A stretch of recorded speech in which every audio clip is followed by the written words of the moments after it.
Donc, bonjour, je m'appelle Bénédicte de Montlore et je suis la conseillère culturelle de l'ambassade de France aux États-Unis.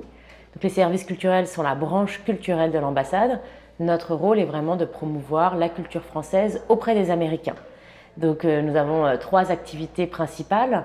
La culture stricto sensu, donc le cinéma, les arts visuels, les arts de la scène, le design, la mode, etc. Mais aussi l'éducatif, donc la promotion de la langue française dans les écoles. Et puis enfin l'universitaire, donc tout ce qui concerne la relation entre université française et établissement d'enseignement supérieur aux États-Unis. Donc la spécificité, c'est que le siège des services culturels est non pas à Washington, mais à New York.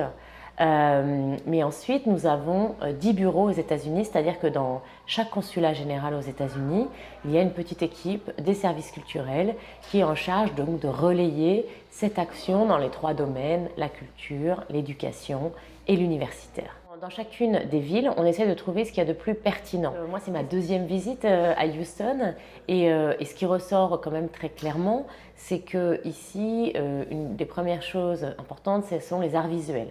Je pense qu'il y a une importance très forte de la Menil Collection qui historiquement a d'ailleurs été implantée ici par des Français, mais qui a vraiment créé une culture des arts visuels très importante. Et donc là, il faut qu'on voit quel programme, quelle coopération mener avec les principales institutions de Houston pour avoir un impact et faire rayonner la culture française. Donc, je pense que dans le domaine éducatif, on peut aussi faire des choses intéressantes, puisqu'il y a quand même une communauté expatriée qui a permis le développement d'un certain nombre d'écoles, dans lesquelles ensuite s'inscrivent les Américains. Donc ça, c'est un secteur important.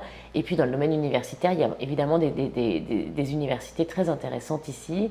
Je pense à l'université de Houston ou à Rice, avec lesquelles on peut faire des choses également. On a beaucoup de chance parce qu'il y a une francophonie et une francophilie très importante aux États-Unis qui effectivement s'appuie et est nourrie par notre patrimoine. Et donc nous, on ne veut pas du tout s'en éloigner, mais au contraire, on veut s'appuyer sur ce patrimoine et sur cet attrait qu'il a pour les Américains pour les introduire en même temps à une culture plus contemporaine française.